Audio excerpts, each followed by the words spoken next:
और चलिए बात आपकी सेहत की करते हैं, आपको दिखाते हैं कोणासन।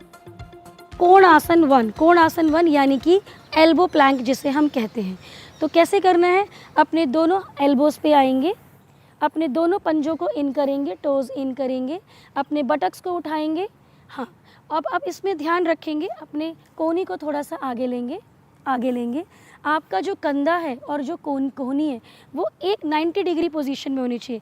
ये नहीं कि आपके कंधे ऐसे जा रहे हैं, ऐसे नहीं जाएंगे, इस पोजीशन पे रहेंगे। और आपके जो बटक्स हैं वो बिल्कुल सीधे रहेंगे, ये नीचे नहीं जाने चाहिए। अगर आप ऐसे करेंगे तो कमर में दर्द आएगा।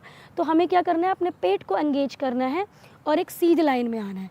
अब हो सकता है शुरुआत में आप इस पॉस्चर को नहीं कर पाएँ, तो जो बिगिनर्स हैं वो किस तरीके से करेंगे, अपने घुटनों को ज़मीन पे रख देंगे, बाकी पोजीशन को ऐसे मेंटेन रखेंगे, कंधे पीछे करेंगे इस पोजीशन में, लाइक दिस। आप इस तरीके से भी होल्ड कर सकते हैं, पर इसमें ध्यान रहे कमर में दर्द नहीं आना चाहिए, आपको अपने पेट को एंगेज करके रखना है। सो इससे क्या होगा, आपकी कोर की भी मांसपेशियां सही हो रही हैं और जो हमारी साइड की जो कोर मसल्स होती हैं उसमें मजबूती आती है। तो इस आसन को भी आप जितनी देर होल्ड कर सकते हैं, कम से कम 1 मिनट तक होल्ड करने की कोशिश करेंगे। धीरे से वापस आएंगे, रिलैक्स करेंगे मकर आसन में, सांस भरेंगे, सांस छोड़ेंगे, सांस भरेंगे, सांस छोड़ेंगे। अगला अभ्यास जो हम करेंगे अपनी साइड ऑब्लिक मसल्स के लिए वो है पूर्वोत्तानासना। सो पूर्वोत्तानासना के लिए सबसे पहले दंडासन में आएंगे। तो धीरे से उठेंगे, दोनों पैरों को सीधा सामने कर लेंगे, दोनों हाथों को पीछे लेके जाएंगे। हाँ, इस तरीके से आपने जाना है, कंधों को पीछे रखना है। सबसे इम्पॉर्टेंट है इसमें अपनी छाती को अपने ऊपर उठाना है।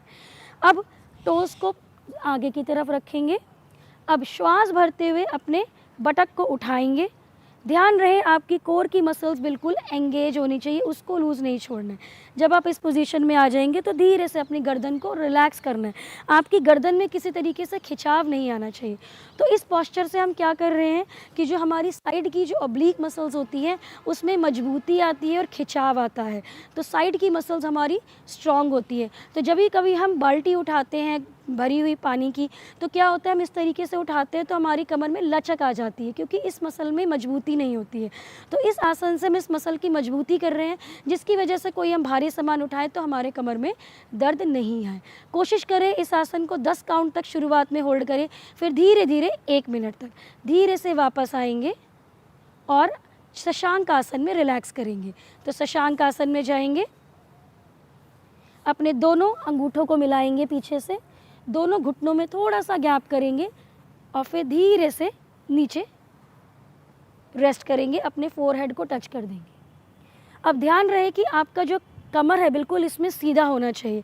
अगर आपका कमर सीधा नहीं हो रहा है और आपके हाथ आगे नहीं जा रहे हैं, गर्दन आपकी नीचे नहीं झुक रही है, तो आप यहाँ पे कोई पिलो वगैरह आप रख सकते हैं जिसके ऊपर आप अपना हेड रख सकते हैं, या फिर आप अपने हाथों की मुट्ठी बना सकते हैं। अपने हेड के नीचे अपनी मुट्ठी को रखेंगे, एक मुट्ठी ऐसे, और इस तरीके से आप रेस्ट कर सकते हैं। पर ध्यान रहे आपकी कमर बिल्कुल सीधी रहनी चाहिए। ये आसन भी आपके कमर के लिए बहुत लाभदायक है।